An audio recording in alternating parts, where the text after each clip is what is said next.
guys, let's see. Let me know if the sound is.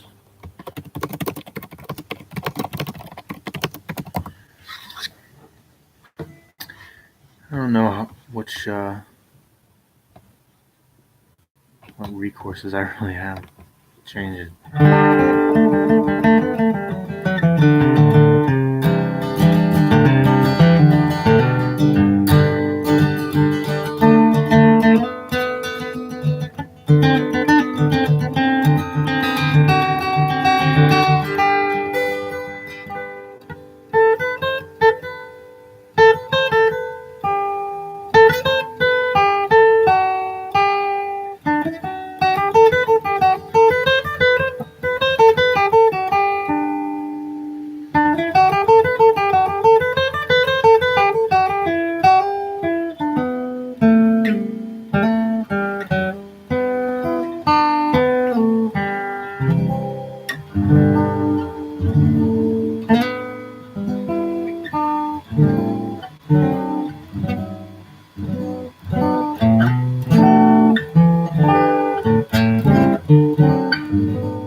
It's coming through all right.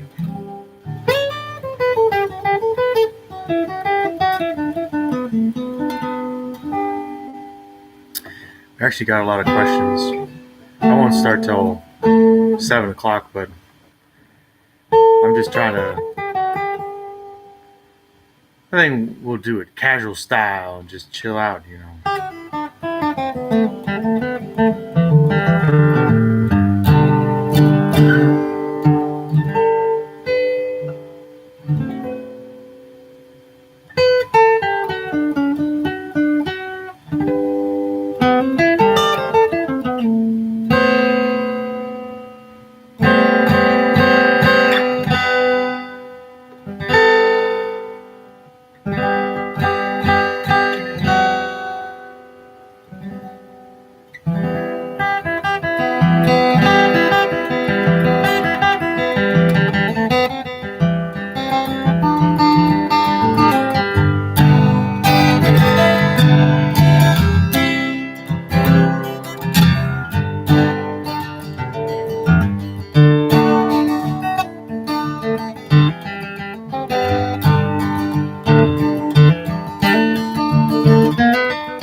I guess we're getting a few people in here now that it's 7 o'clock. I'm just giving people a little bit of a chance to trickle in and, you know, get acclimated here. Kind of just gonna have a nice evening hanging out and talking about the coolest stuff in the world to me.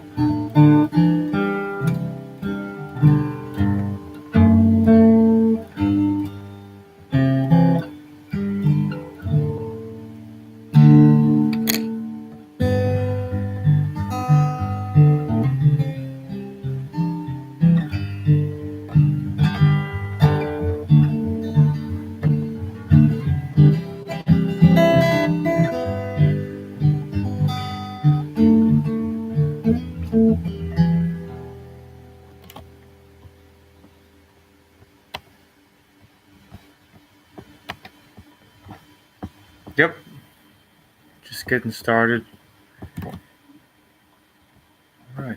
Well, we got a few people in here. Say hello in the YouTube chat if you want to,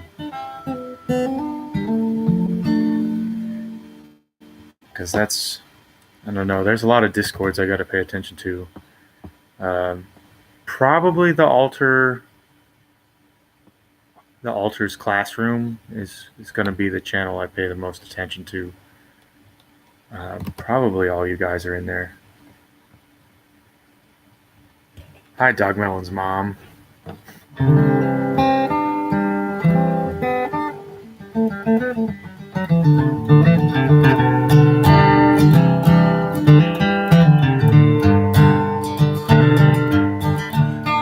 Dogmelon submitted quite a few questions.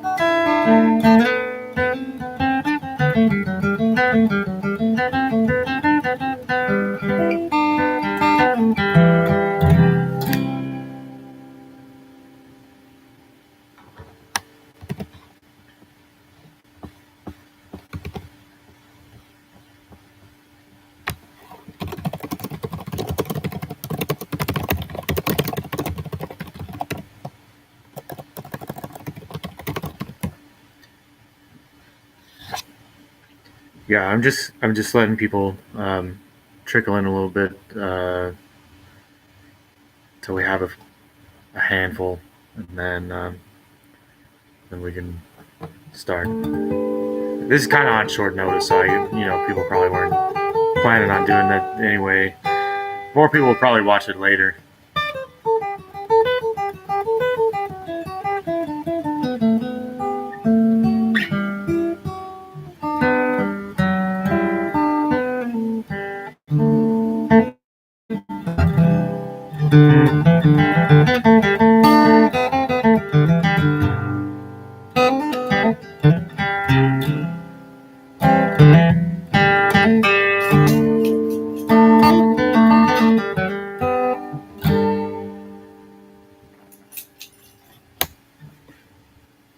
All right, well, I guess we might as well get started.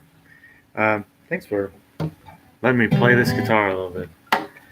It's kind of the feel I'm going for is just to be like we're sitting together in the living room,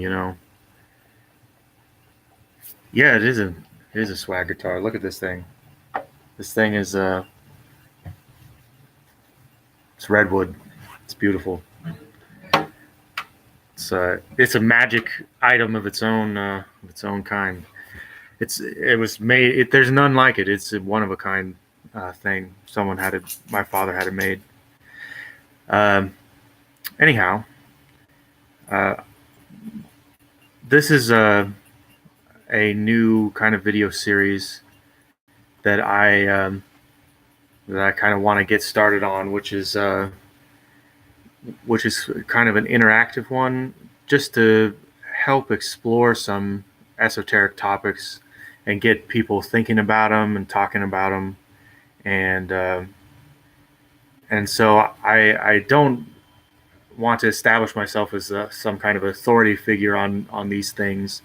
I just am here to explore the ideas, and then I leave it up to you to continue the exploration on your own and make a decision about what you want to think about it, because I don't think that I don't believe in anyone should follow a dogmatic path of thinking. I think that what I would like is that everyone think for themselves.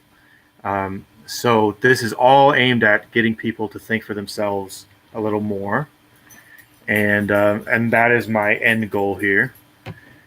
And I often feel like Socrates, I don't know anything at all. The more I think about what I know, the less I really know. But we'll get started here. I had quite a few questions come in on all kinds of topics. I guess right now I have 16. One of them's kind of on politics, which may may not be the thing we're looking for because it doesn't fit the pattern of the rest of them. Um, uh, one of these Arrow team asked me, what would you suggest to get started on Hermetic and Kabbalah topics, which is something I actually get asked a lot, and I think that definitely if you want to start with Hermetic topics, you need to start with the Kybalion or Kybalion or whatever you want to pronounce it like. The it's kind of the master treatise of that. It's a relatively modern text, but it goes over a lot of the Hermetic doctrines. And then obviously you need to read the Corpus Hermeticum, which is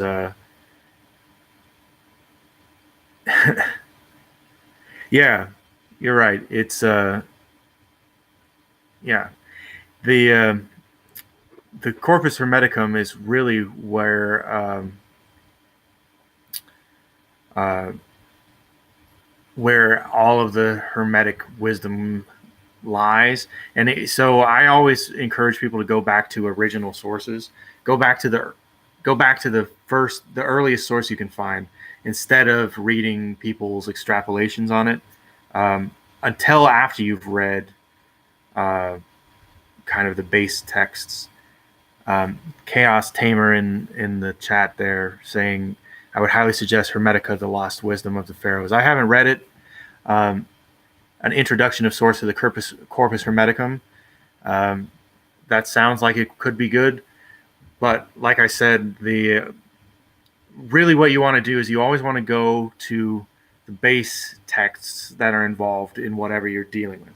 So don't listen to someone's secondhand scholarship until you know what they're talking, the firsthand thing that they're even referencing. It's like if you read Bible scholars without having ever read the Bible, it just doesn't make any sense. It's you don't know the material, you don't have the cultural understanding. Um, and yeah, the Discord we always have. I mean, all these PDFs are pretty much um, floating around on Discord. You can find all of them, but so for Hermetica, that's uh, the Corpus Hermeticum is the big one. The Kybalion is just kind of like it's an overview of Hermetic principles. Basically, there's a lot of principles in it that that are common to the Hermetic corpus, the body of work of Hermetica, and if you're interested in reading the work of a Hermeticist, look at the work of Giordano Bruno. Giordano Bruno he's famous for being an astronomer, and actually he was in Neil deGrasse Tyson's New Cosmos, put him into this big role as like, oh, look, he was this scientist that was unfairly persecuted by the church, and they burnt him at the stake, or I'm pretty sure he was burnt at the stake. I think he was executed somehow, but yeah, Bruno's amazing. Uh, but he wasn't burnt at the stake for saying stuff about astronomy. He was tried as a heretic because of the things that he said about Hermetica. He started to teach people openly these Hermetic secrets, and it's not that they weren't valued in the Vatican, because plenty of people were reading the Corpus Hermeticum at the time. It was that he dared to share the secrets with the unwashed masses, um, which was what really ended up with him being burnt. Um, but Giordano Bruno's writings about Hermetica, I mean, basically, there's nothing in the Western canon that of the Renaissance and Enlightenment periods that is really not touched by the Hermetic texts, because it was one of the strong threads of medieval mysticism. Um, it traces its origin back to Egypt,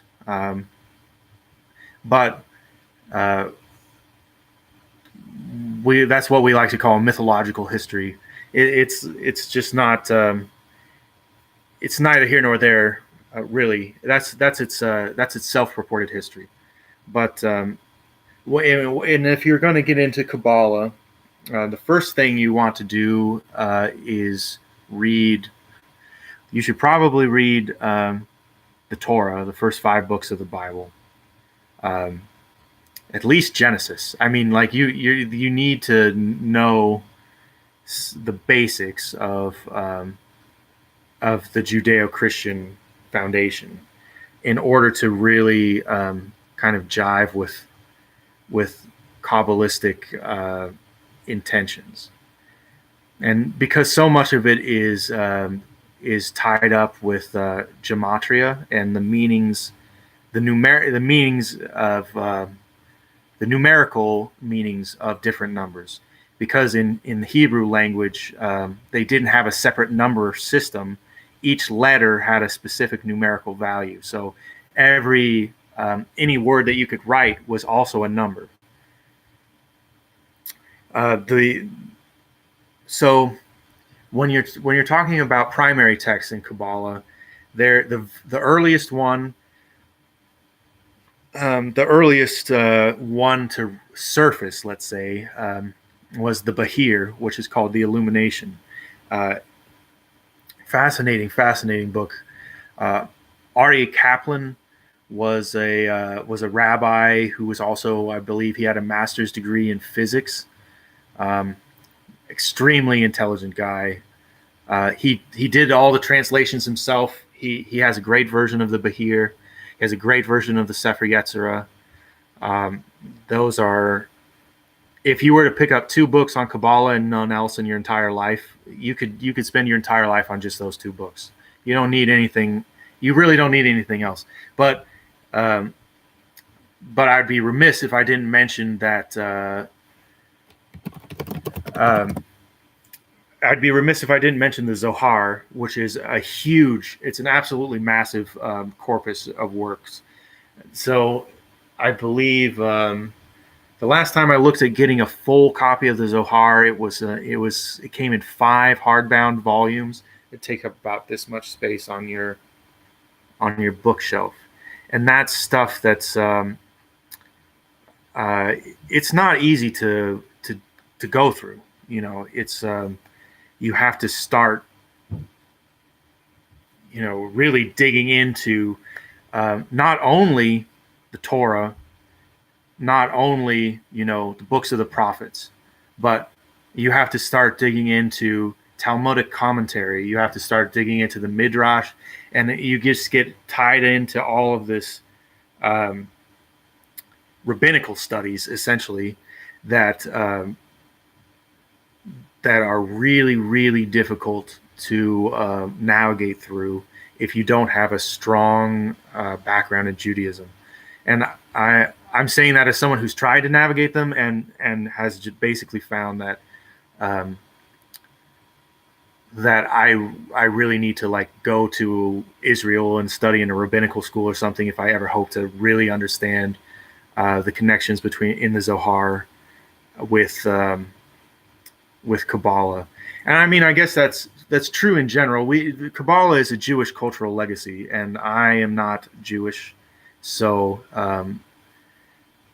as a Christian man, I think that the Kabbalah, there's a lot to learn from Kabbalah, but you're going to have a hard time learning if you're just going to have a hard time learning if you don't have the kind of Jewish background resources, because so much of it is based on wordplay in Hebrew. It's like if you're not a Hebrew speaker, it's just like if you were trying to study the Quran. The only language you can really study the Quran in is Arabic. If you're not a native Arabic speaker, you're at a natural disadvantage for their mystical meanings. You can go and you can be a scholar of Arabic. You can go and be a scholar of Hebrew, and learn about those things. Just like you can go and be a scholar of Sanskrit. but that's one of the difficult things about it, is you have to understand that the primary texts are where it's at, but a lot of the mystical meanings of these primary texts is hidden within wordplay, and the wordplay is in a language that you don't know. I assume you don't know it, because we're speaking in English right now. You may have some familiarity with it. Think of it as it's an adventure. It's an adventure to try to dig into that stuff, and I really enjoy it just because it's fun. It's fun linguistically. It's a fun mental challenge. But so anyway, to sum that up, if you want to get into Hermetica, Corpus Hermeticum, that's number one. The Kybalion, number two. Or number one. The Kybalion is much more accessible than the Corpus Hermeticum, but not as profound in terms of its scriptural contexts. And then if you want to get into Kabbalah, look for Aryeh Kaplan's versions of the Bahir, his translation, and the Sefer Yetzirah. And there's a book called what is it? It's Modern Trends in Jewish Mysticism, or something like that, by Gershom Scholem, which is basically one of the. It was like the book that outed Kabbalah to the West, because basically until World War II ended, Kabbalah was restricted. The learning was restricted to rabbis who were well respected, 40 years or over.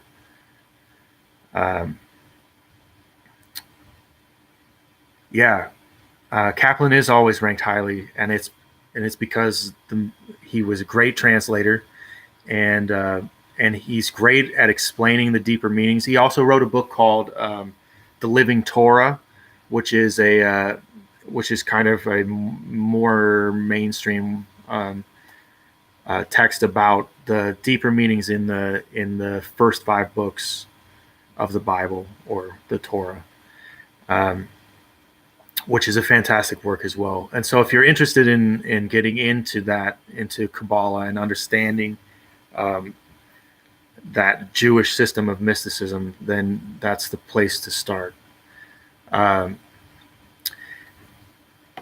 think that something that I should touch on is, just for me, I'm a very syncretic thinker in a certain sense. I think that truth is truth no matter where it is, and you can bring it from all over the world, and it will marry together well.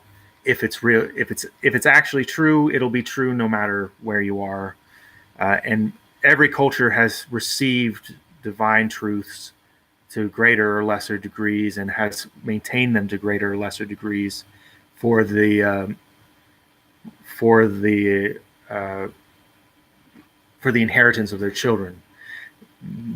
So they're not necessarily passed on perfectly. In fact, I would say that no tradition can be passed on perfectly, because it's about the realization of the individual in their moment of time. So it's all relative to your place and your time and your culture and all of these different variables.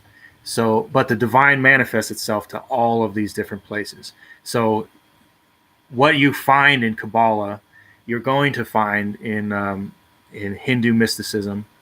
You're going to find it in Western pagan mysticism. You'll find it in, Freemasonry is heavily tied in with Kabbalah, particularly the twin pillars, Jachin, Boaz. They're the twin pillars of the Sephirotic tree of life. All of those things are closely tied in this kind of symbolic language. I think that one of the distinctions is between left brain thinking and right brain thinking. That the left brain is always trying to compartmentalize things, define them at greater and greater resolutions. So it wants to separate. It wants to say, what is this that makes it this and not that? But the right brain, this is a generalization, but the right brain sees something and wants to just see the whole picture, sees the whole tapestry of the thing, and is like, okay, this thing doesn't need to be separated from that thing because they're not really separate. They're connected by this piece of tapestry. So the goal, in terms of a biological goal of most spiritual schools, is to. I mean, this is, in my opinion, every spiritual school is really trying to raise what's called the Kundalini energy from that's the spinal energy, to opposing forces that come up the spine in kind of a double helix pattern, and bring about an awakening. There's the mystical experience is encapsulated in that Kundalini type experience. That is a formulative basis of the 33 degrees of Freemasonry, the two pillars, the tree of life. It's all connected in that context. And so all these different schools are looking through different cultural lenses at this same thing, which is the raising of this spinal energy, and then the achieving of kind of a illuminated consciousness through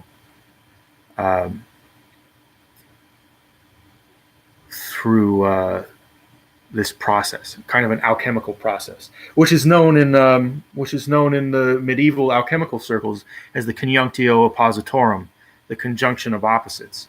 And it is said, for example, in Parsifal, it's said the Holy Grail is at the conjunction of opposites, the conjunctio oppositorum. That was in Wolfram von Eschenbach's Parsifal, not in Wagner's Parsifal.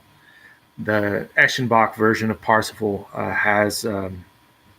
says that the Holy Grail is found at the confluence of two rivers,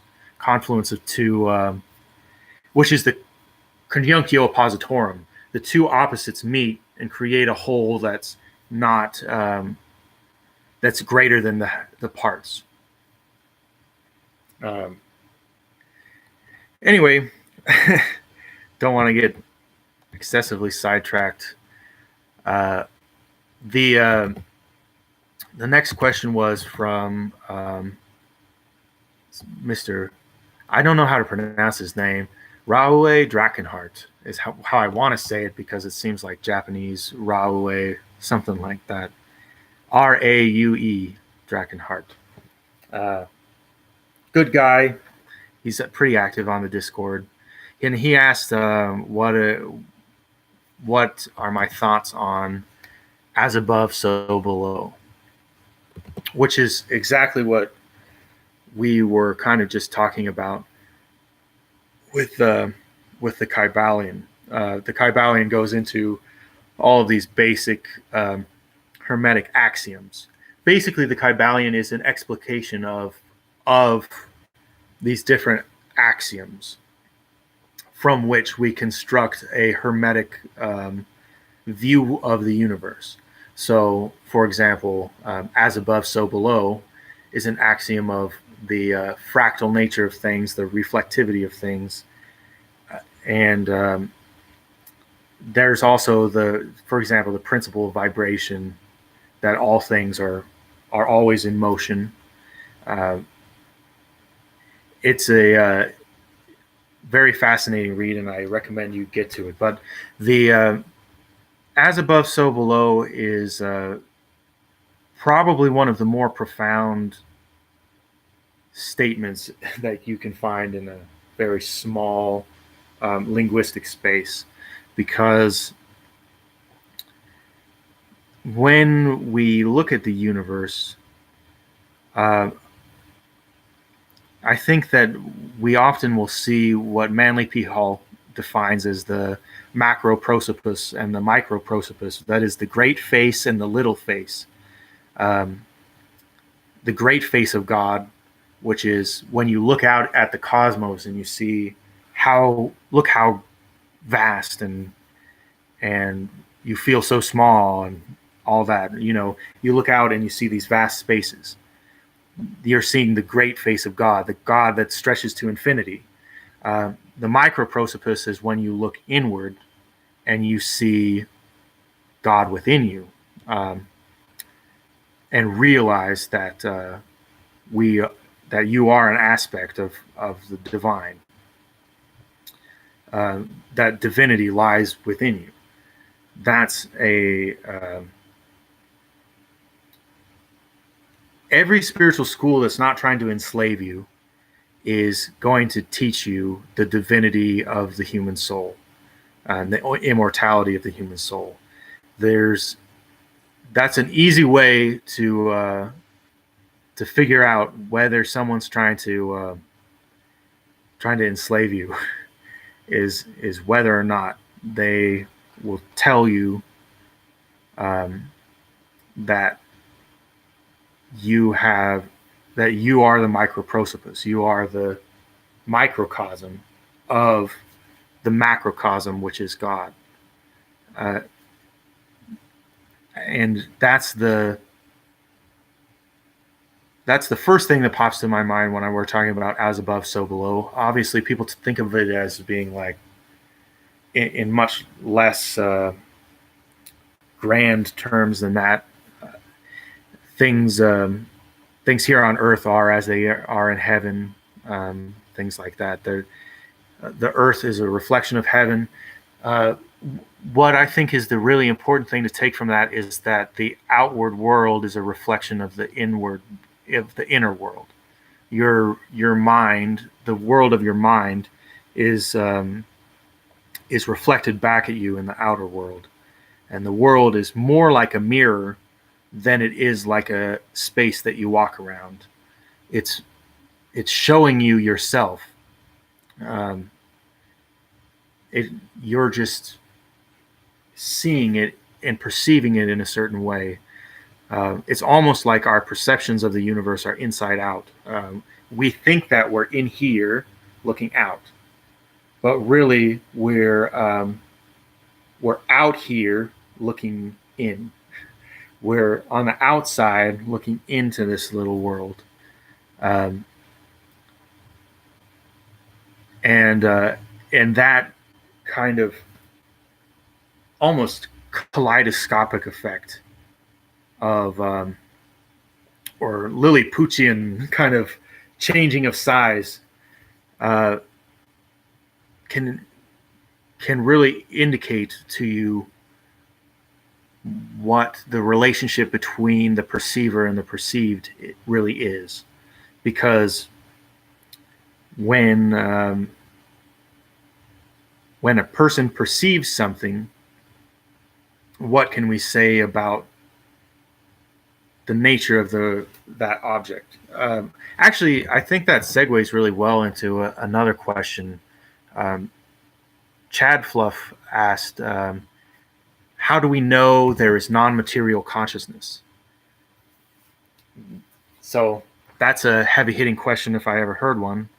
How do we know that there's a non-material consciousness?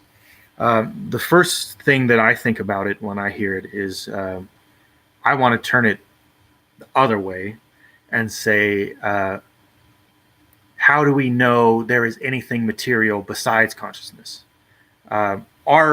Our perceptions are based on consciousness, based on our ability to perceive. Basically, Immanuel Kant built up this idea of what was it? A transcendental aesthetic and a transcendental logic. So basically we receive stimulus from the environment. We receive some stimulus. It comes through some organ: the eyes, the ears, the skin, the nose, the mouth, etc. The mind is also an organ, a sensory organ. Um, but we receive some stimulus from what we call the world, and then that becomes, when it contacts that organ, it becomes for us a sensation, um, an unorganized uh, feeling that happens to us. Then we, only through the mechanism of mind do we transform sensation into a perception. The difference between a sensation and a perception is that a sensation is just an unorganized stimulus that's applied to your nervous endings. Like light hits your eye and they're bright. There's no attachment to an object or a subject. There's nothing there but stimulus. It's just light, bright. That's all there is. But when we can attach it to an object, and we say, we're seeing this object. Now we have a perception. There's light bouncing off of this object and coming to our eyes, which is then organized into a pattern. That's a perception rather than a sensation.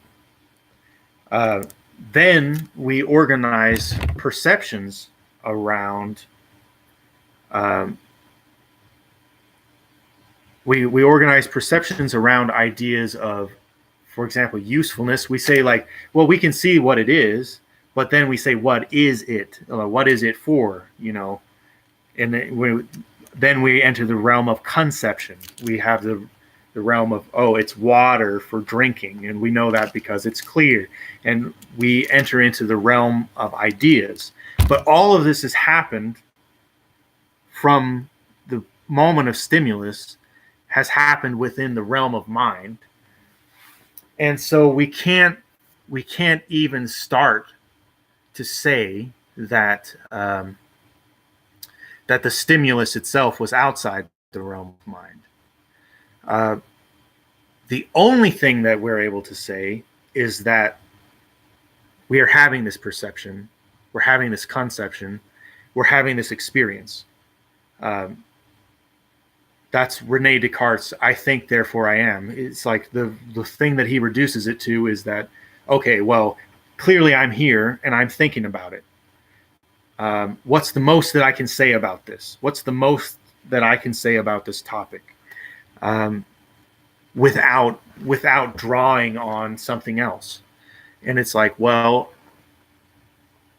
something exists because I am perceiving something, and I am able to call myself I, and there is a perceiver and there is a perceived. So how do we know that there's a non-material consciousness? When we think about that question, what I was getting at is that we essentially don't know that there's any materiality separate from consciousness. So our materiality is contingent on our conscious ability to perceive materiality. That means that when we are perceiving, we have to know that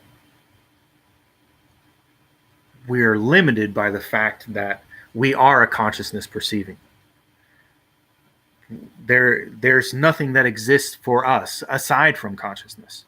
There's nothing that exists outside of consciousness. And this is something that, when you realize it on a deep spiritual level through meditation and such, it leads you to this idea, which is the teaching of all the mystery schools, is the immortality of the soul, what you call the soul. There's disagreements about what constitutes the soul, whether the soul is a permanent thing, an impermanent thing, or what changes. Does it change? Does it not change? There's lots of arguments about those kinds of things. There's different schools of thought. There's the Buddhist schools of thought, which tend to hold a non-self view that there's no thing called a soul, but it's a conglomeration of things that co-arise together and then travel through life together, and so they can all change and be altered, and until there's no original parts left. It's kind of like what is that? The Theseus's ship argument. There's if you have a ship and the ship is getting old and the boards are rotting one by one, so you replace them one by one, and then eventually there's none of the original boards left. Well, is it the same ship or is it a different ship? It's never stopped inhabiting that form and that shape. It's never stopped existing in that context, but its physical matter is all different. It doesn't have any of its same physical matter. So when we think about our soul in that context, it could go through changing processes where the image and the form maintain themselves, but the constituent parts change, which is kind of an idea almost like of radio signals, like of signal versus noise. The signal carries regardless of the noise, and the noise can serve to sometimes amplify the signal or dampen it.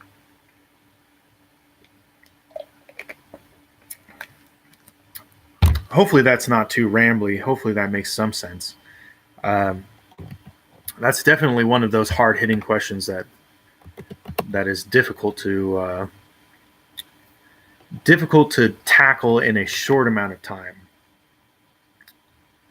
How do we know that there's a non-material consciousness? I think that the linchpin of that lies on how do you establish materiality? How do you establish that anything material exists that's aside from consciousness? There's conscious reality. There's awareness. But when we're looking at our experiences,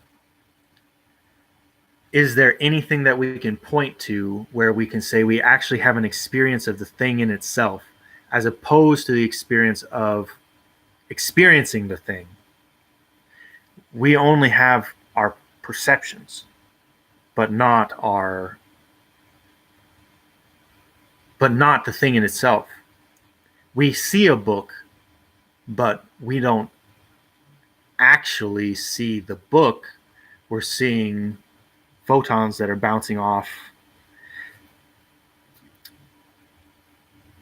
As you see where I'm going with that, is that making any sense to you guys? Someone could say something in chat, and I'll feel better about whether or not I'm making any sense.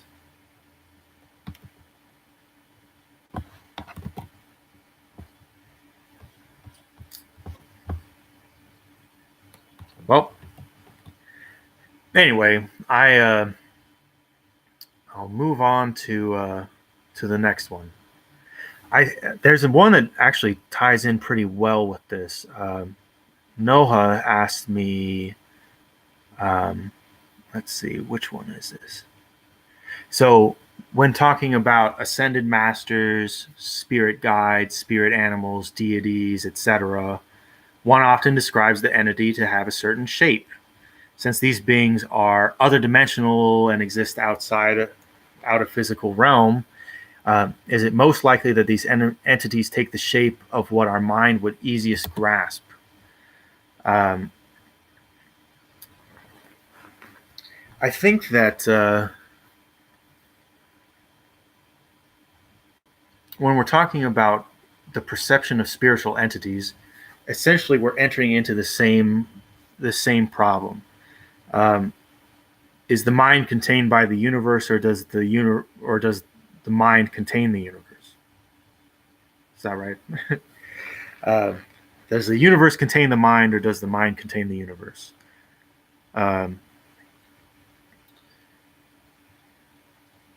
Forms in and of themselves have some meaning aside from materiality, which we can see just from the fact that our thought forms can take, we can have images that take form in our heads, or in dreams, especially in dreams.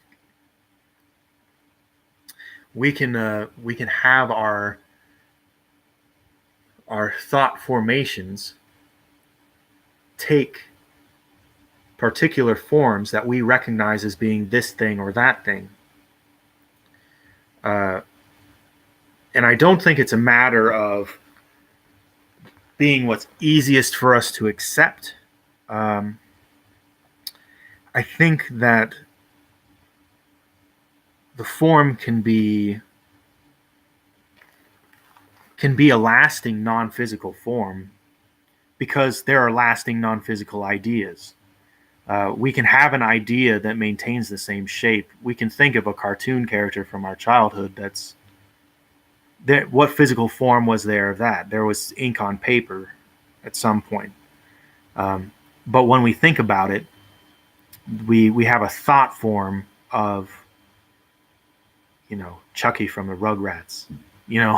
We have a thought form of that character that we can project the image of in our head.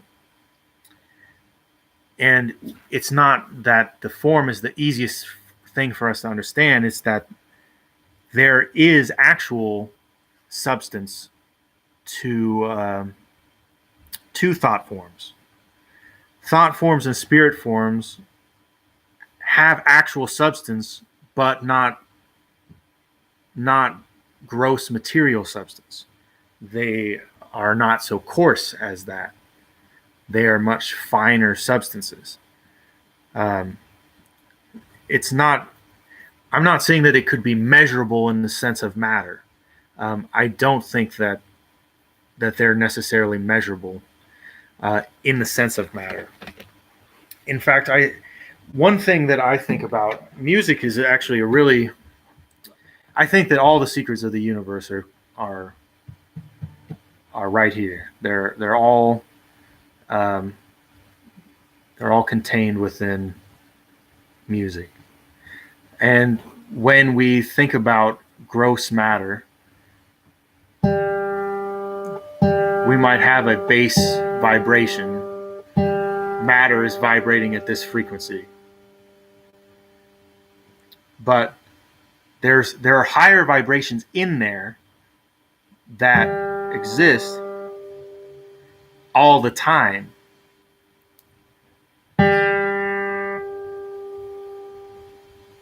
They exist all the time, but they're brought out and accentuated by... I'm just touching the string here to cut off this part of the vibration so that you can hear this half of the vibration and hear that overtone was always there. And it doesn't start after I touch it. It was always there from here. I just cut off the lower part.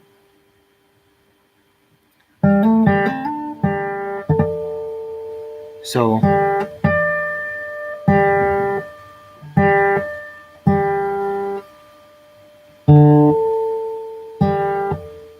hopefully you can hear that. I don't know if that's coming through where you can hear the bass, the note by itself, and then when I touch the string, I cut the string into a mathematical portion, and that brings out the overtone. But the overtone is part of the waveform here. But if we want to look at it by itself, then we have to take out this coarser part. I think of our reality existing very much in the sense of octaves. Um, the solid state matter exists in the kind of a within this octave of vibrational reality, but there are harmonics above it that have substance, but it may not be substance that's measurable to us in terms of mass, measurable to us in ways that our instruments can understand right now. I think that it's something that we don't even know to look for. So as people progress mentally, hopefully they'll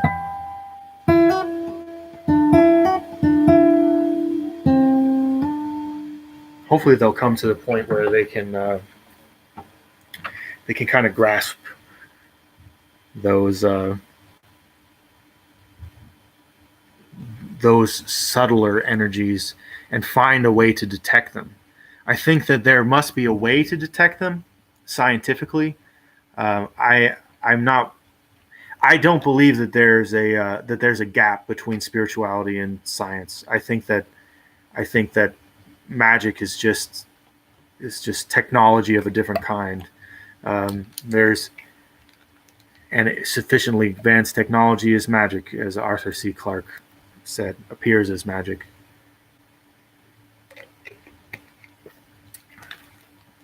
And Chu says, a physical form is actually a rare gem in our universe. Most of the universe is comprised of non-physical solid state. Oh, non-physical. Solid state form is rare. That's what I assume that's saying. I think that I would probably have to agree with that. If you think about how much mental space a human can take up with their thoughts. If you say that thoughts have substance, have real substance, maybe not material substance, but some other kind, then my world is like 99% not matter. My world is 99% thought, 1% matter. This is like the very least of the way that I exist, and I don't have a problem seeing that that's the way that the universe is as well. I think that that's a very astute observation. That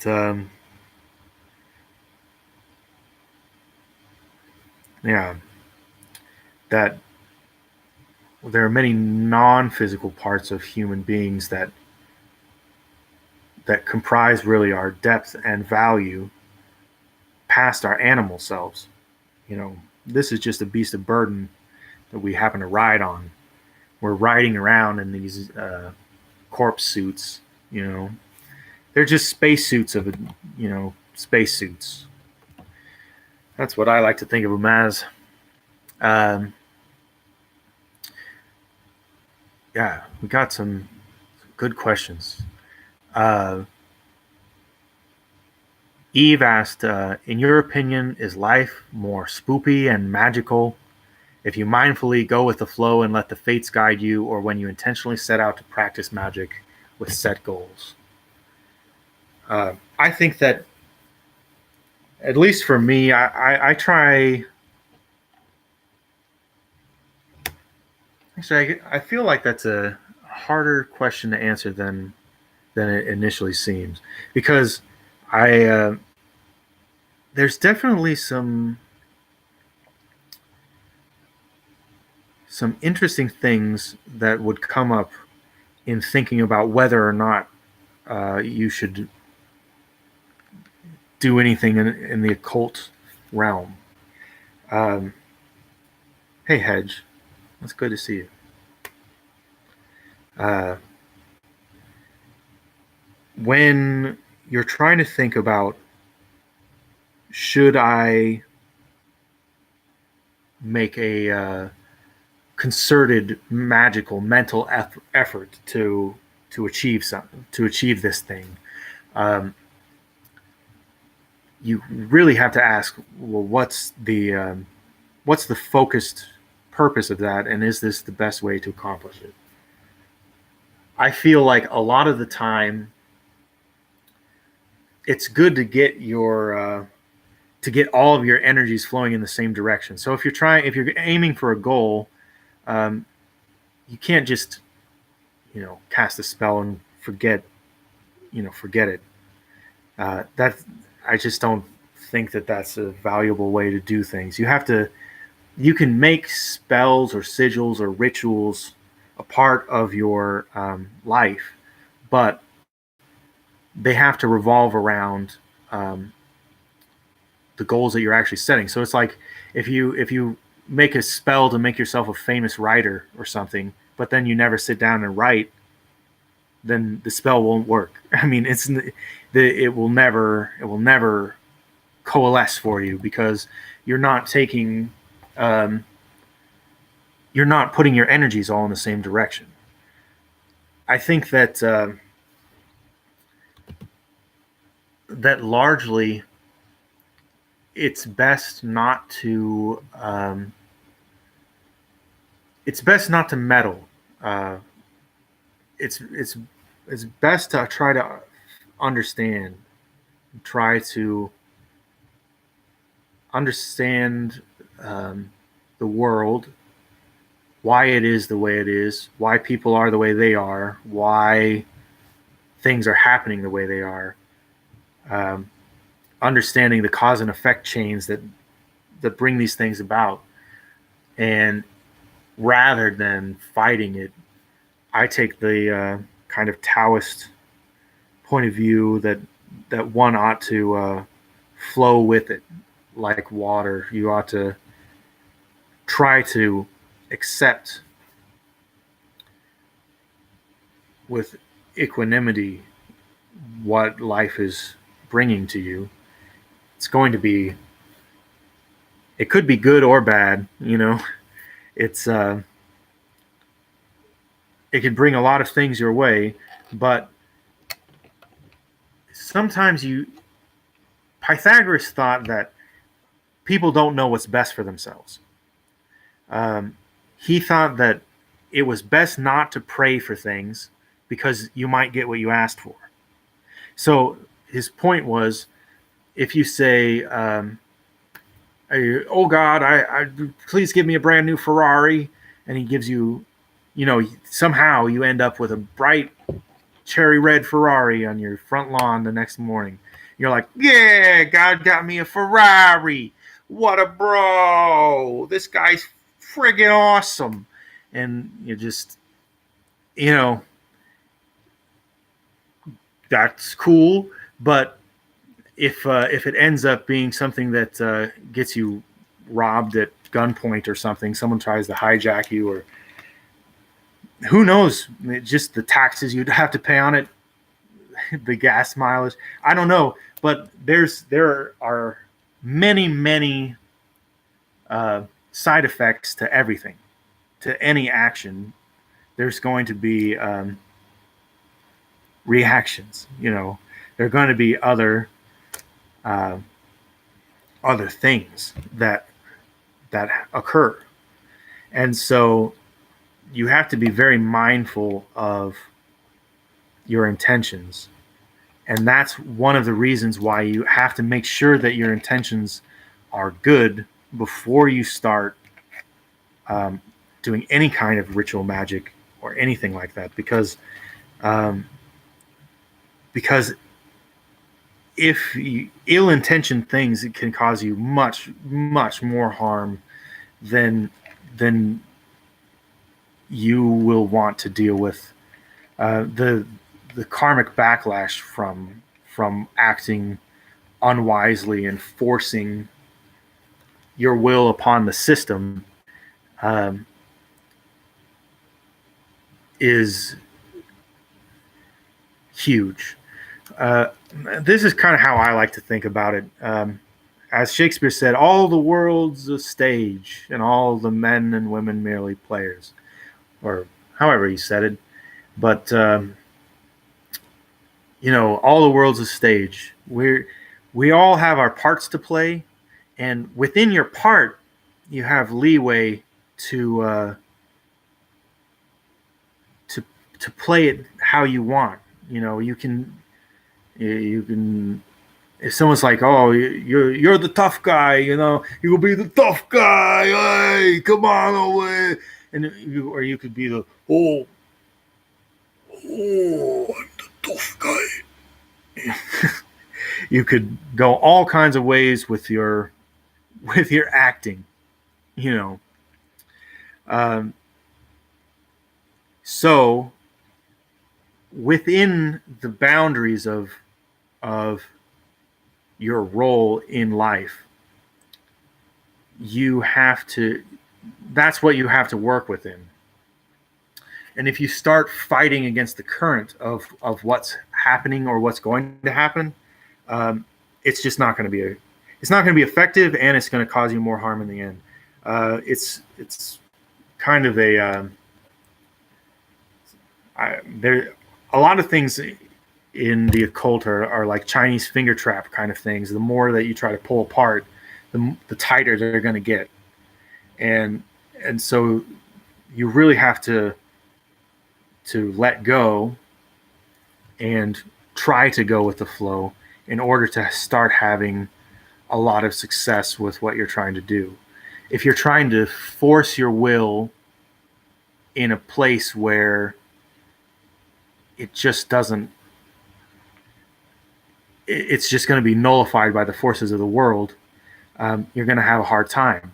But if you look very carefully at your life and you find the leverage stone, you find a place where you can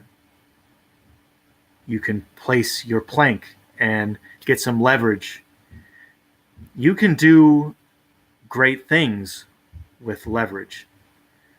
You just have to look at the patterns of your life and figure out what the shape of it is, which requires a lot of meditation and contemplation. And then place your actions based on where they'll have the greatest effect. That's the advantage that mankind has, and that's the advantage that an occultist has, is the advantage of being able to exert their will in the most beneficial way, rather than just accepting whatever's given to them. They, instead of just, here's a boulder, push it, go, just push it over there. You can push it over there, but we have a board, we have a thing, we'll lever it over there. It'll be a lot easier. If you use your tools properly, I think that's the best way to go. Just returning to the wording of the question,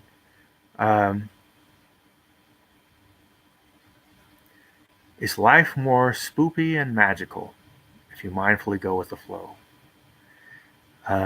or when you intentionally set out to practice magic with set goals? I think that what I'm advocating here is kind of a middle way, kind of the middle path. Try not to overexert your will, but you can still try to skillfully use the gifts that you've been given by the divine. Your willpower is great. You have great tools, and you're allowed to use them to the best of your abilities. So, pray, do your rituals, do whatever do whatever it is that helps you, sigils or trance practices or shamanic practices. Those things are great, helpful things. Okay.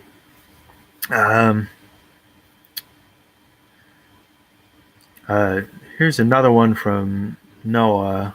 Said, how can you determine that the spirit hosted in the medium's body is of goodwill and not just having a fun time?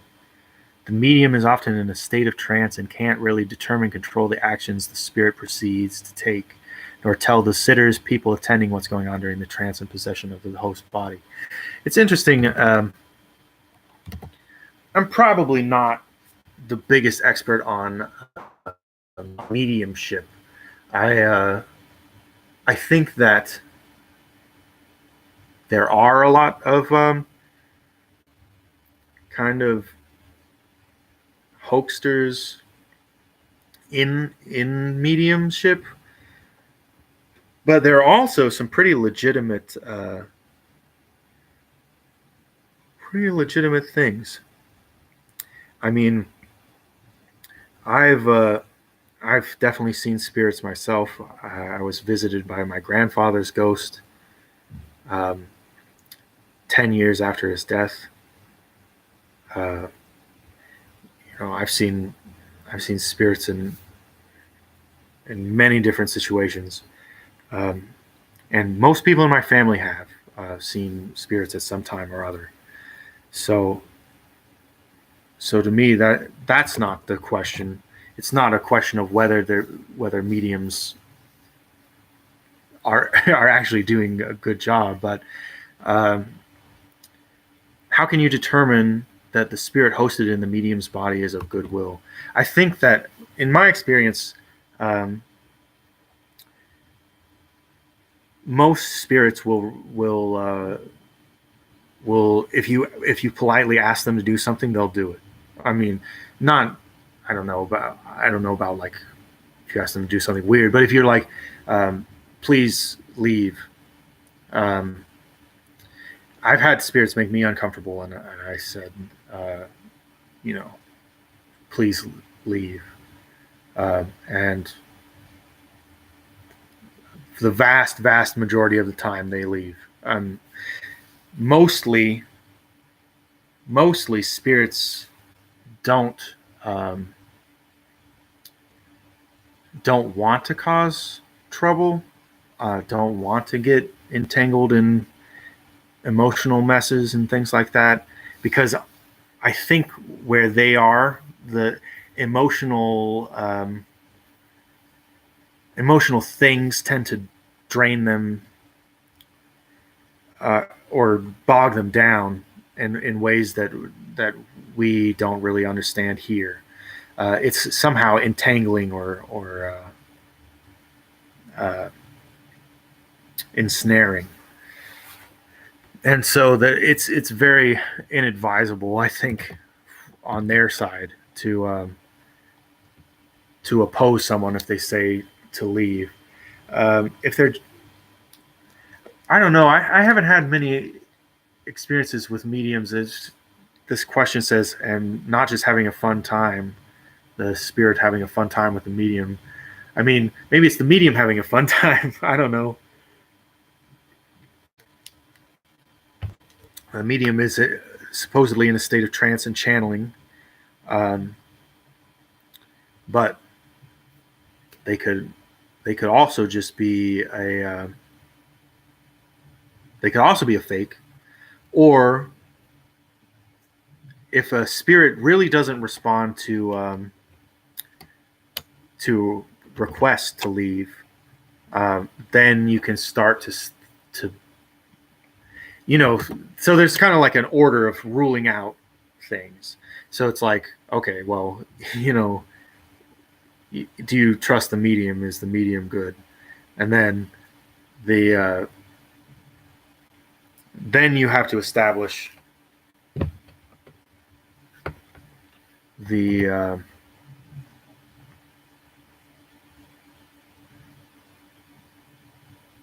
I don't know.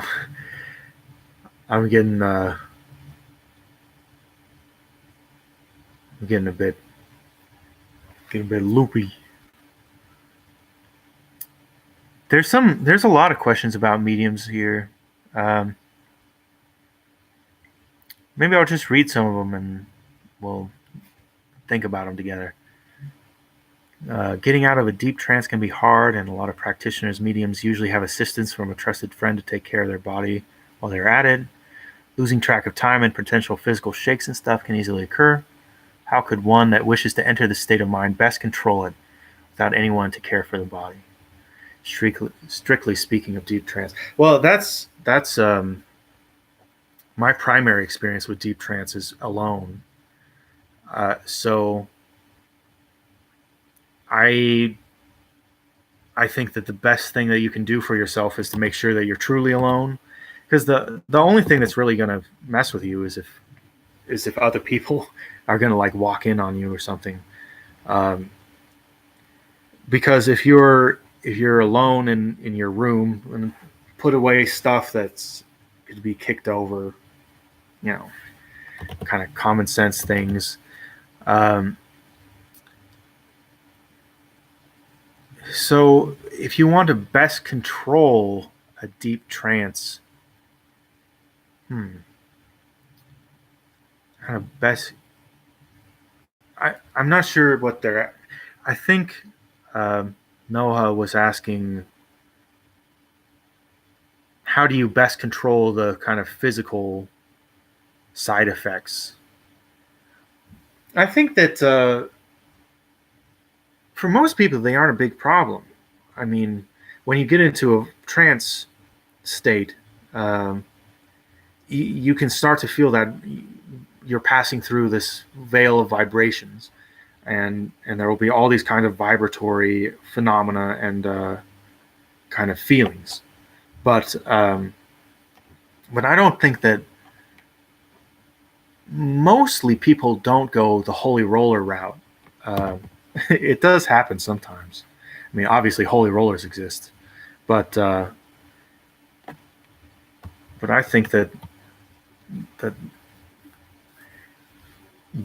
best controlling it alone would just be make sure that your space is good, so that if you feel like if you're in a deep trance and you're rolling around or whatever, shaking, you just don't hurt yourself. There's, you know, being on doing ayahuasca or peyote or any number of things for shamanic journeys. They they take a lot of your awareness away of your physical body, and so sometimes you can get get into a space where it might be um, I don't know, it could be conceivably dangerous, but I've never had that problem because I always make sure that I'm just I just lay out a blanket on the floor and you know have a meditation pillow, just just sit in a big open as big an open space as I can find, and then I think that you don't have any problems. Um, some interesting questions here. The medium is producing gifted with ectoplasma, gems, activation stones, and similar objects during, say, like a seance.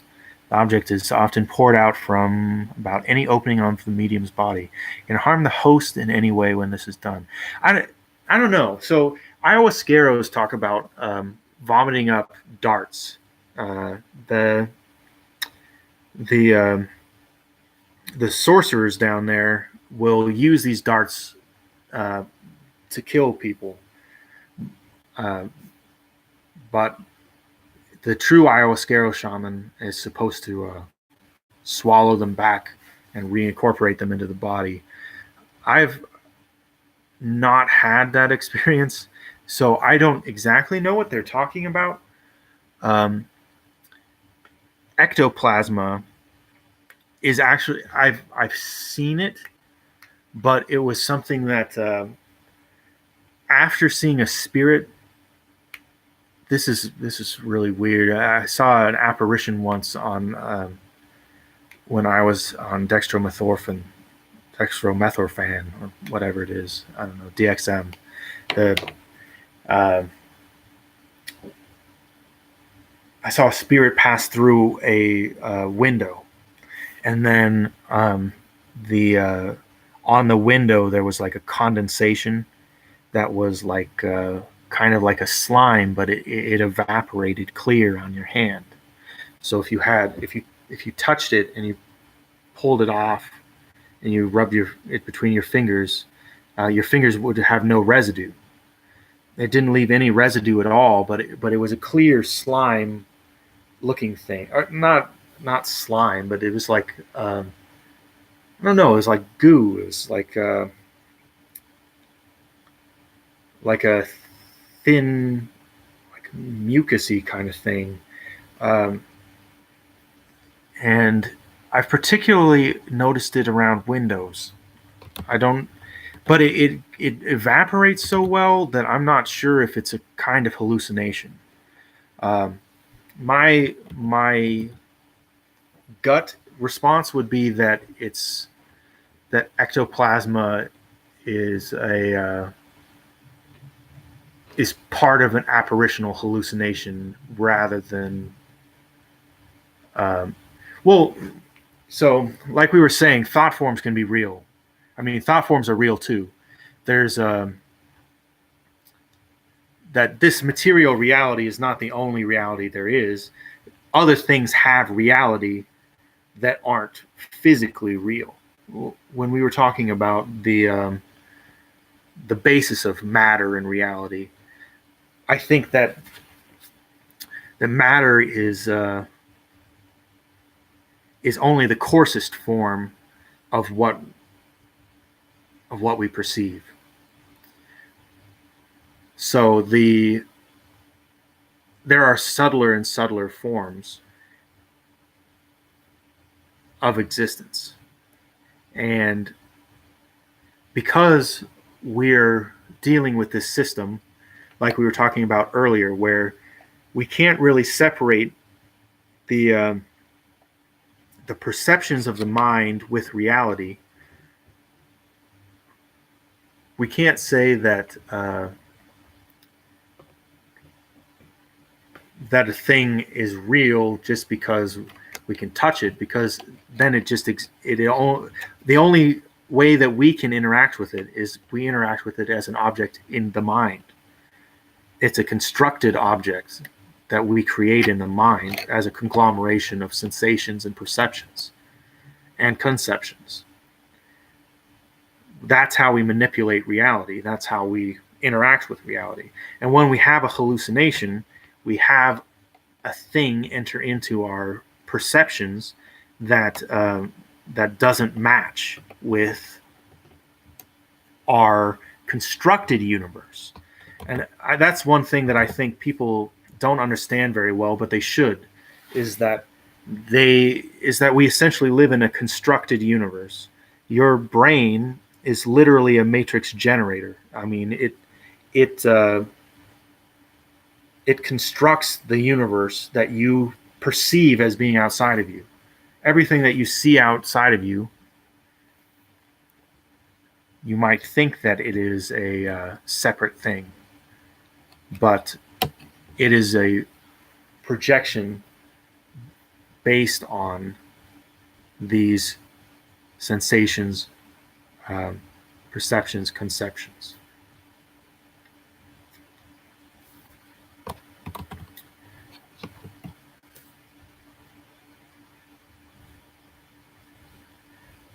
Okay, so Dog Melon asked, "Did I join Masonry?" Uh, I did not. I did not join Freemasonry. I was voted into a lodge, and I ended up turning it down and moving out of the area.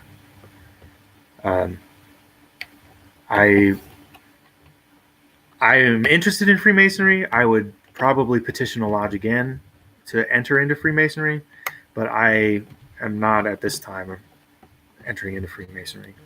So there's an answer for you. Let's see. Do you think that Israel Isis Ra El thing and a Kabbalistic tree of life is inspired from Kemet tree of life? Do you think Amen is a reference to Amen Ra or just a coincidence? That's actually an interesting question. I think etymologically, Amen and Amen Ra and the saying Amen at the end of a prayer, they could be related. They could conceivably be related. I'm not certain that they are, though. That's an interesting thing. I have heard the Isis Ra El thing for Israel. Israel is Isis Ra El as a trinity, and El in that case would be Osiris, which is one of the Freemasonic. It's one of the big Freemasonic secrets. Is the Osirian mystery, who, of course, what happened to Osiris? He was killed, torn into pieces, and then resurrected from the dead. Well, his dick was torn off and thrown into the water, eaten by a fish, and replaced with a gold one. And then Isis revived him by having sex with him, but it's it's those Egyptians. They have some funny stories,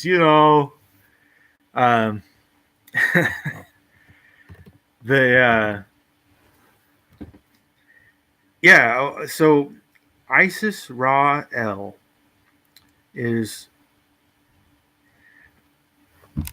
I actually think maybe there is something to that. The reason that I think so is that people often are not aware of the deeper symbolic connections in the mythical mindscape, so to speak. When there's basically what Carl Jung called the collective subconscious, and Joseph Campbell talked about all of these mythical archetypes that exist on this canvas. And Joseph Campbell's great work, for example, in The Hero of a Thousand Faces, was to go through and say, look at all these similarities between, look at all these similarities between these different cultures. Look at all the similarities in their mythologies, because their mythologies are so similar in so many aspects. A god who is sacrificed and then is brought back to life. It happens with Bacchus. It happens with Osiris.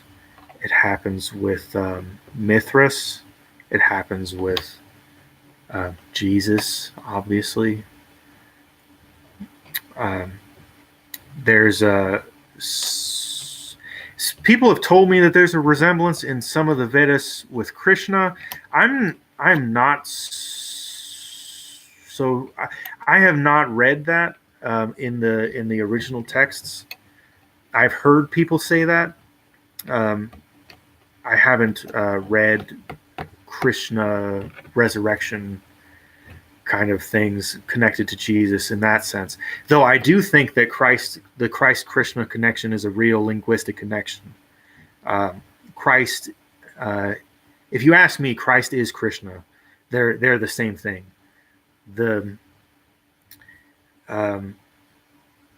Christ consciousness, what one might call the Christ consciousness, which is the greater divine consciousness, the Logos, is manifests itself in different ways in different places, but we have this common theme of anointing, of someone being anointed and then the spirit, the Christ consciousness, comes to them.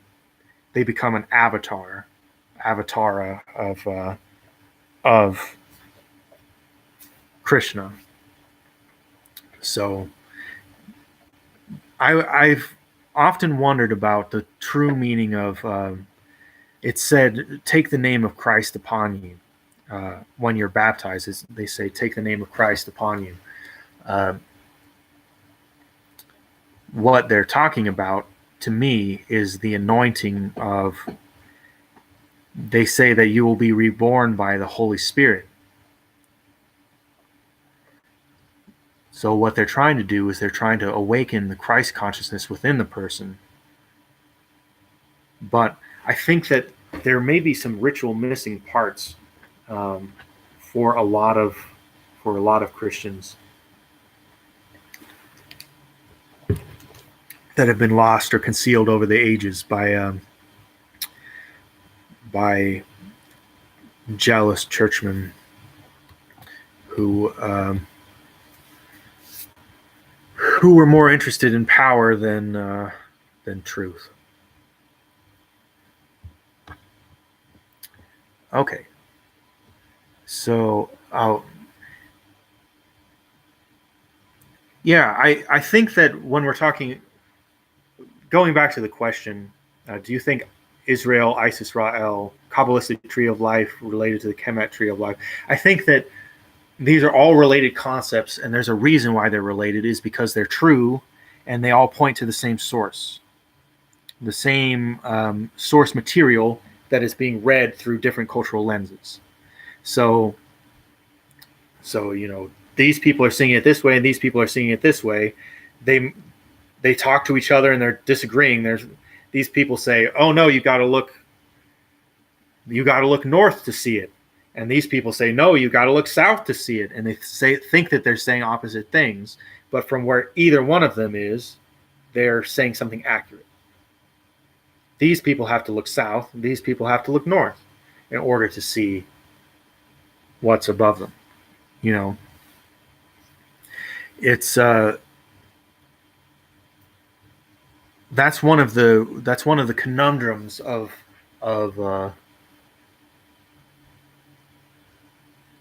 the esoteric wisdom schools. Actually, someone asked me a question, asked me to talk about Mount Meru. So Mount Meru is the spoke of the world. It is the center of the world. It's the world mountain.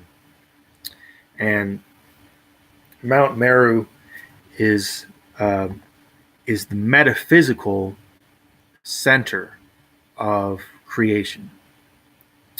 It's not necessarily the physical center of creation. People are always trying to identify it with a specific mountain, like actual mountain, but that's only a symbolic gesture. Mount Meru is the great heights around which all things rotate, that can stand still and everything else will move around it. That's what in Taoism they call Wei Wu Wei, doing without doing. The axle does its job by doing nothing. It does without doing, and the world spins around it. Mount Meru is like that. When you climb to the top of Mount Meru, you reach nirvana. Nirvana is said to be a state of no wind. One of the translations of nirvana basically means blowing out or extinguishing. In Indian culture at the time, in the time of Buddha, they didn't see extinguishing being something being lost. They thought that the fire element, was immanent in all things at all times, and was then, when you lit a match, for example, I mean, they didn't have sulfur-headed matches back then, but whatever. You light a match, and you have a burning thing. Now the fire element has been shackled to this object by this process, this chemical process. So it's manifested into physical flame by this. But the flames were imminent in everything before you lit the match. And so when you extinguish the match, the flames don't die and go nowhere. They return back to being imminent. They return back to their natural state. So when we talk about nirvana as the state of no wind, the state of extinguishing, that is the context in which they mean it. They mean that that you put out the light, or you put out the fire of desire, and then you return to immanence in all things, and you achieve Buddhahood. You achieve, omniscience and all that nonsense. Maybe you could do it. Maybe Buddha did do it. But Mount Meru is this particular, I forget the wording of the question. It was one of those questions that was asked in a channel where lots of text was going by, so I didn't really have a chance to copy and paste it, but I kind of remember what it was about. Asked me to talk about asuras, devas, and humans, and basically and why human life is the most important life to have. Basically, if you asuras are demon, not they're like demigods, demigods that kind of are prideful. They fight wars and things, but the positions of other beings in the great wheel of life are usually too great or too small to have the right leverage on their spiritual nature. So human life is very precious because we are just right. We're right in the middle of suffering and pleasure. We have just a pleasant enough existence that we can keep going without, like, just the breaking down in the hells is terrifying. Obviously, the amount of torturous mental states make it so that you can't really focus on your spiritual well-being. But at the same time, this world is not so pleasurable that you just do whatever you want and it's just happy-go-lucky, free like the wind, go do whatever you feel like.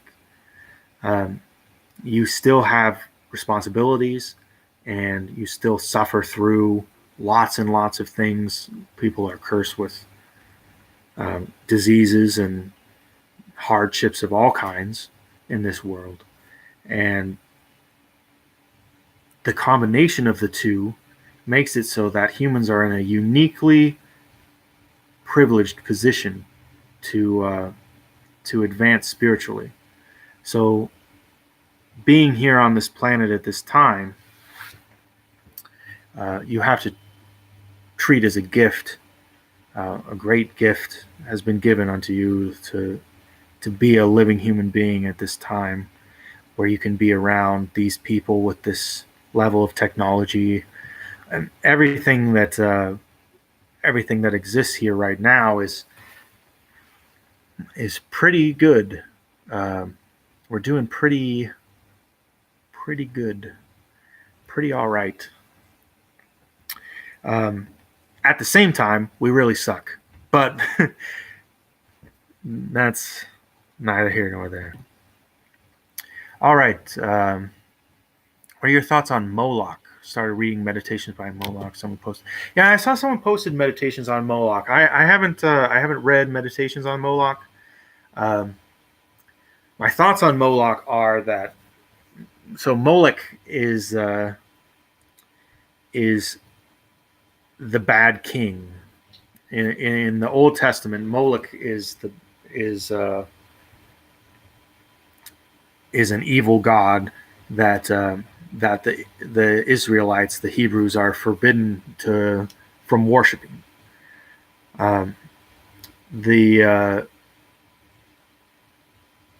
He's clearly related in the Hebrew Bible, in the Old Testament, with child sacrifice, and Gehenna means the valley of flames, and it refers to the fact that at a statue of Moloch, a child would be sacrificed into the flames. Parents would put the child into the flames. Supposedly, they would beat drums to cover up the screams of the child as they were burnt in the statue, which was itself a furnace. This was some practice that they practiced to Moloch. I don't know, but the Bible goes into specifically prohibiting it. So one assumes that it must have existed at some point. And when you look at some of the Pizzagate stuff now, or all of the Petalwood stuff, I mean, Bohemian Grove and all that, I think that there's a lot of evidence that Moloch worship never died out.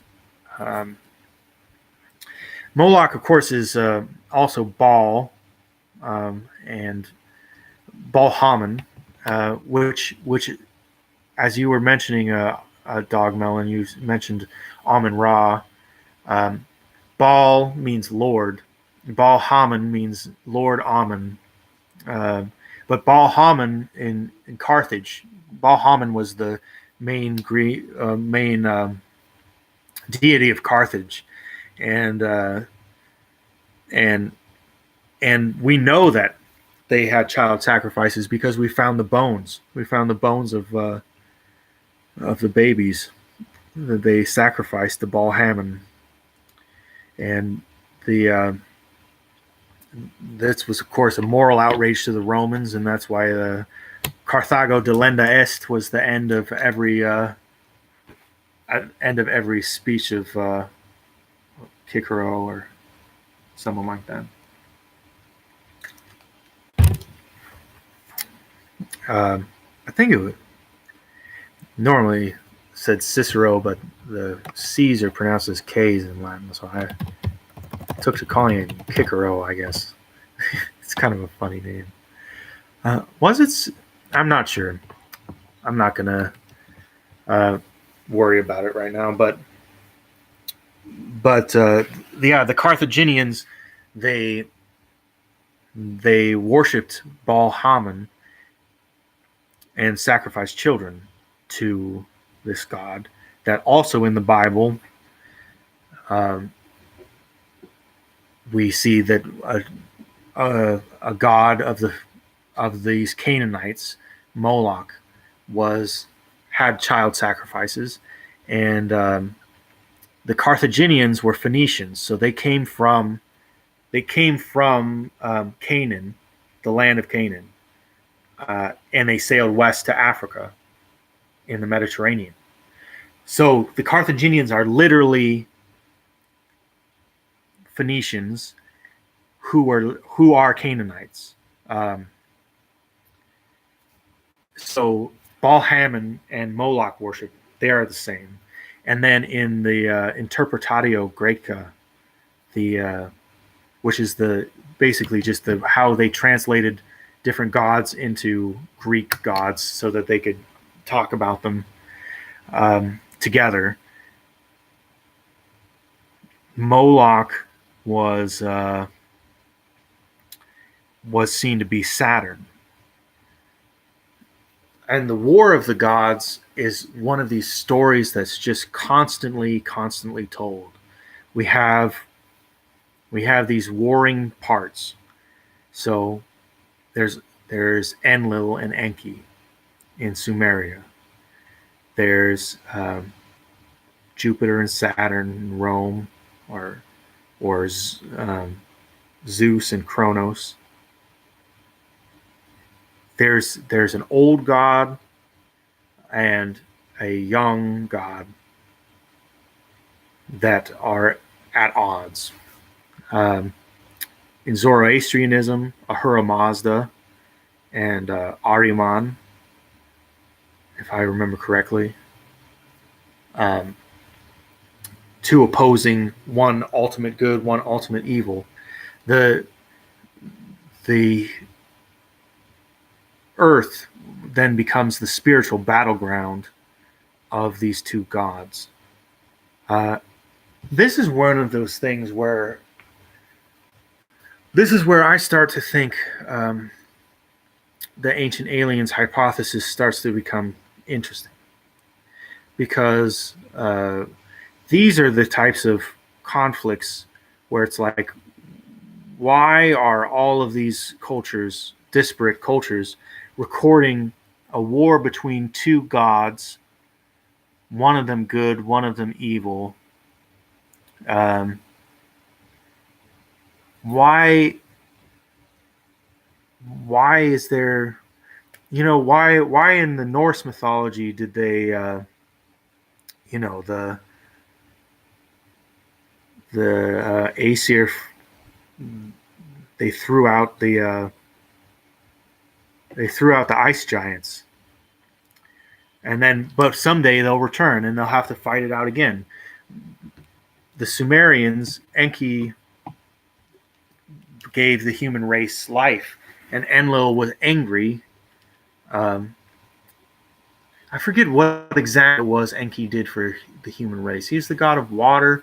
His symbol was a fish. Interesting connections with Jesus, Enki. I think that there's just very clear indications to me. So if you believe in Jesus, then there's one God for all people, right? If there's one God, there's one God, and He's one God everywhere. That means that, like, why would He let these people labor on in such backward nonsense, and while giving the truth to these people? It doesn't make any sense to me. So He gave truth to everyone, and people received it and took it and ran with it in different directions. Is how I interpret the history of religion.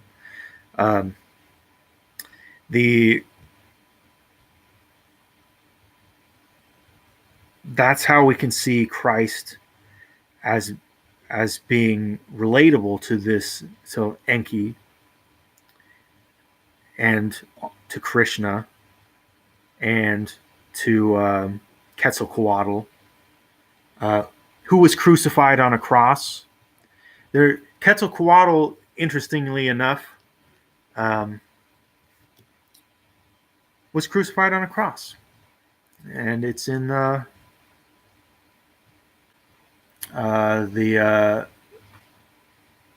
it's in the Habsburg folio codex, and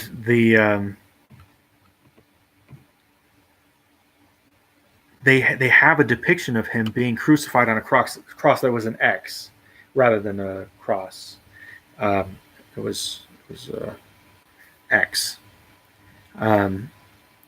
But still, they have a God who they said was white skinned and light hair, you know, blue eyes, and that's why they thought when the Europeans came, they thought Quetzalcoatl was returning because they thought these Europeans looked like Quetzalcoatl.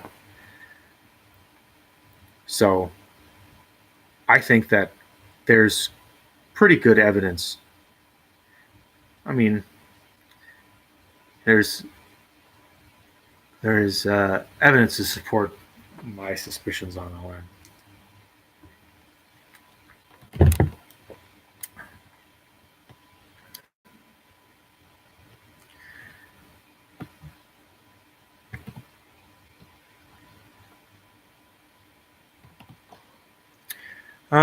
Okay.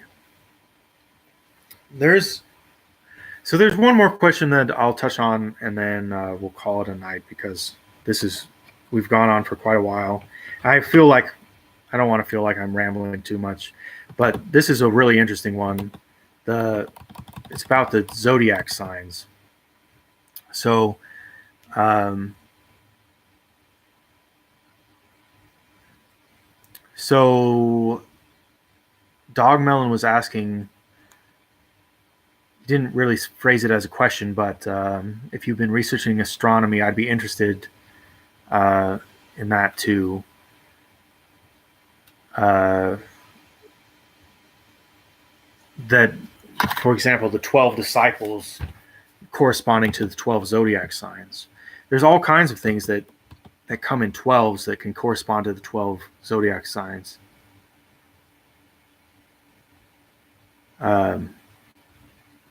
Yeah. Well, yeah, I mean, I guess I could have taken 10 seconds to answer these questions, but I just kind of felt like doing a thing, you know. I guess as long as people will listen to me, then I'll talk. But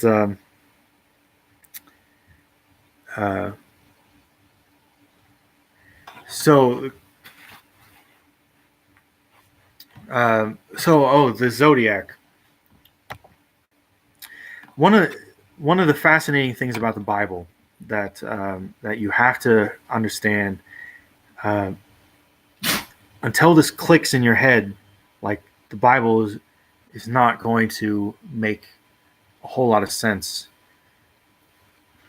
I mean, it will make sense, but you just don't have the context until you put it into its zodiac context.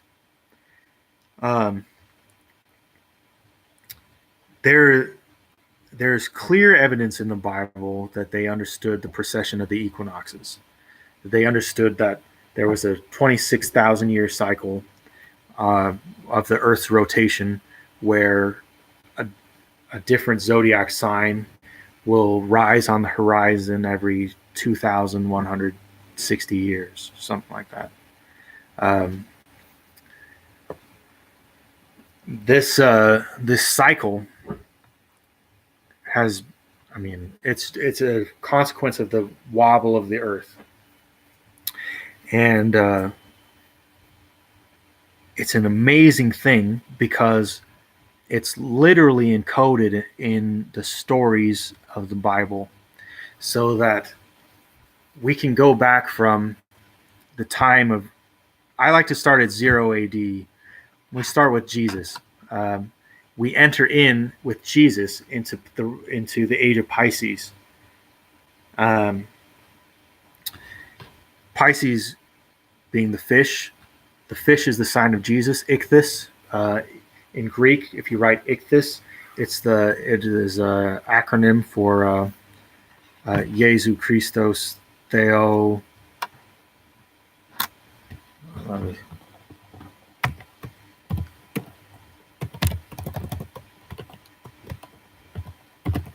Yeah, Jesu Christus Theo Eo something. It's basically it's Jesus Christ. Oh, Soter.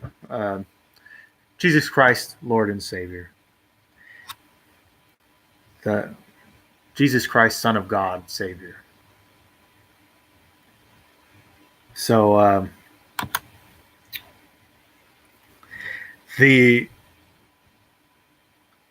importance of that is that that symbol is adopted as the outward symbol of this zodiac age. Our zodiac age is defined by the Christian religion. I mean, there's just no denying it. You can look at world history, and these past 2,000 years have been defined by Christians. It's not that other people didn't exist or anything. It's just that the outward worship and the defining culture and character of the world was defined by Christianity. Hey, Basie.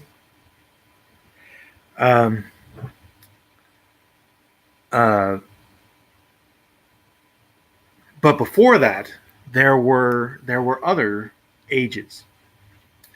So before Pisces, it actually kind of goes backwards. So then obviously the next age is Aquarius. Everyone kind of knows that. But Pisces, so we go to Pisces and then we go back to Aries. And in the age of Aries, these were the days of the law. These were the days of sacrifice of rams. When Jesus came, the sacrifices were stopped. They didn't need to have them anymore because it wasn't the outward form of worship. The outward form of worship took the form of a fish. So it didn't make sense to have the ram anymore, the sacrificial ram. But Moses, 2,000 years before Jesus, why was he kicked out of Egypt? People disagree about the timeline on that, on what time Moses was kicked out. But if you take it as an astrological thing, it'd be about 2,160 years. Moses, one of the major things they did that pissed off the Egyptians was that they wanted to sacrifice rams. They wanted to sacrifice rams instead of the Apian bull.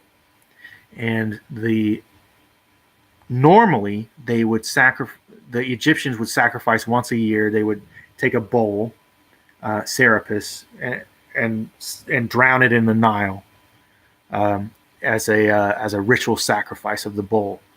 And they did that because the age before Aries was Taurus. See what I'm saying here? Okay, so the Egyptians had that old practice of the bull, but Moses ushered in a new practice of what? The ram, sacrificing the ram.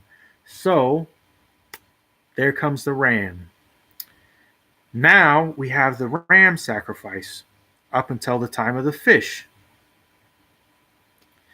Then when we have the fish is Ichthys, Jesu Christos, Theo, Eo, Esoteric, whatever it is.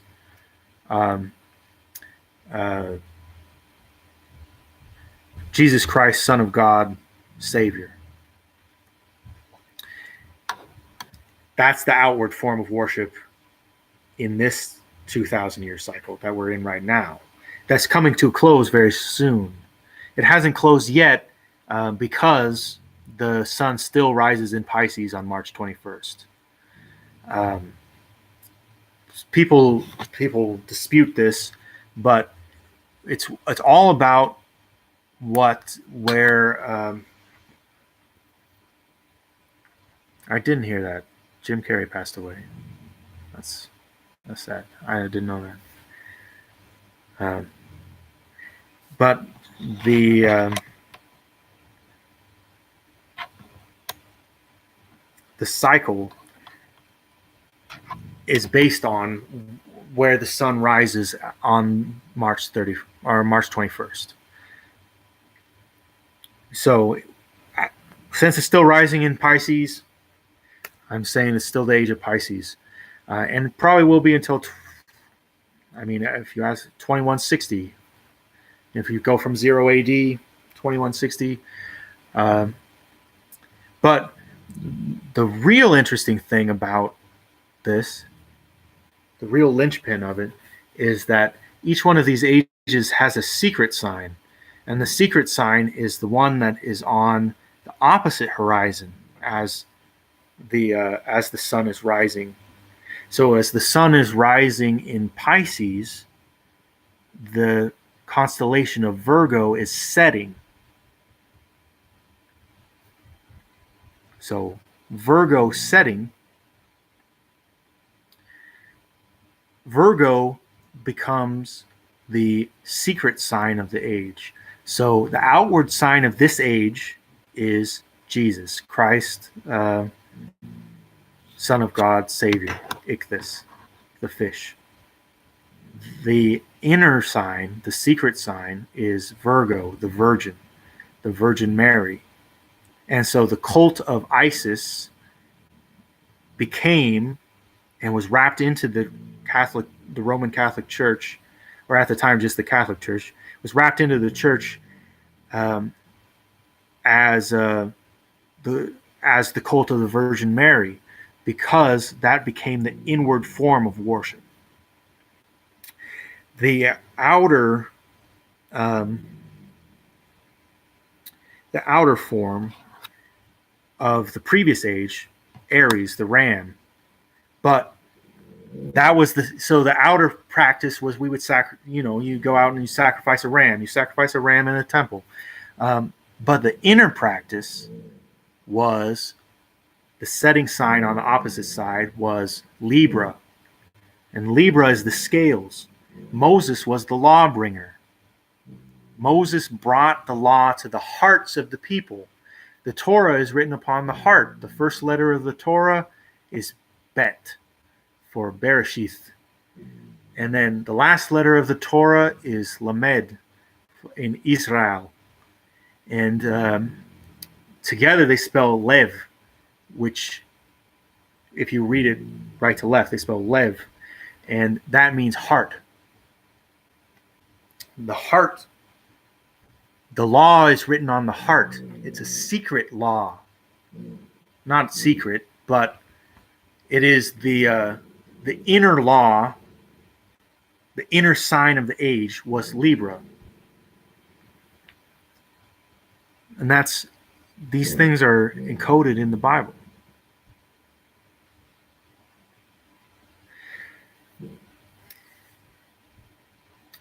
I think it's a pretty interesting thing. So anyway,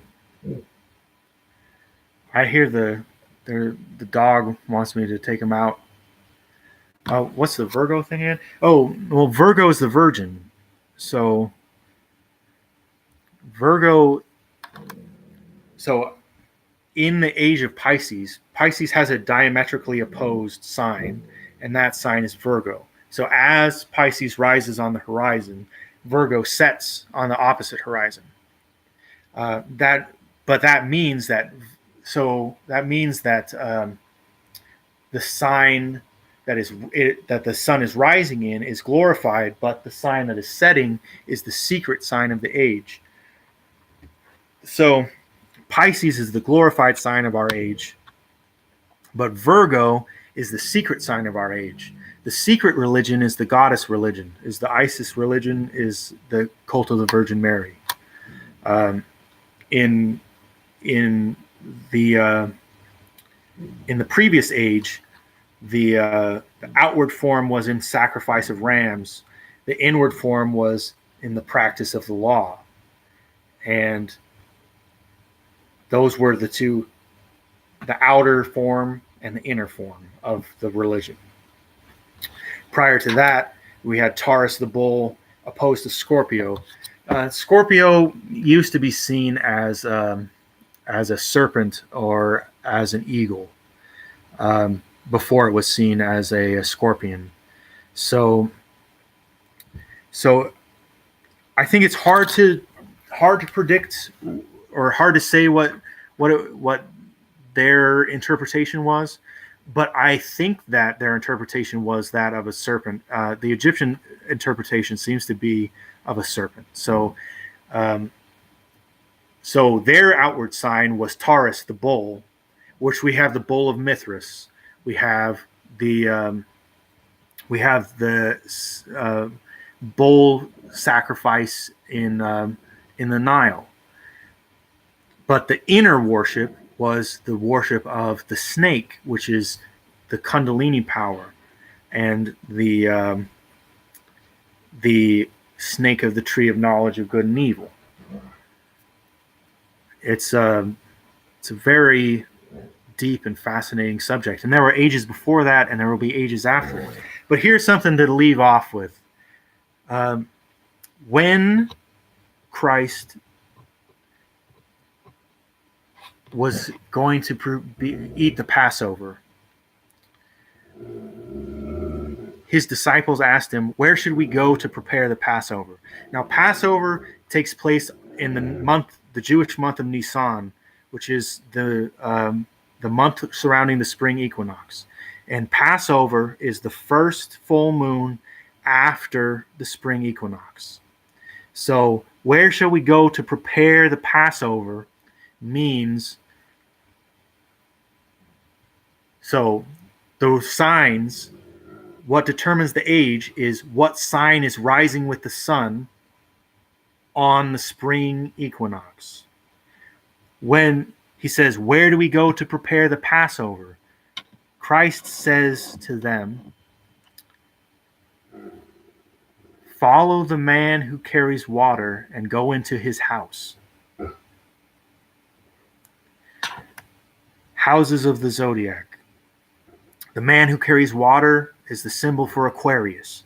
Aquarius is the next age. It's the man who carries water. These things are encoded in this cycle. There's a larger mythological framework that most people are missing. They don't understand that the mythological framework is really huge. We're talking about a huge astrological zodiac framework that the Bible is written into and laid and draped on top of. And without understanding the cycles of the world, without understanding the zodiac cycles and the greater yugas, as the Hindus say, there's just no way that you can understand human history as it was and as it will be. Anyway, thanks for joining me for hanging out. I had a good time just kind of talking with y'all, and I got to take the dogs out in a second, but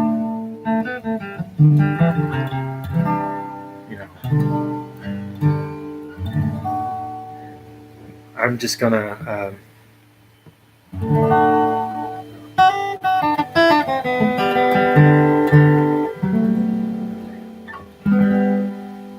do an improvisation that will be the spiritual message of this. So listen with your spiritual ears.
Have a nice night.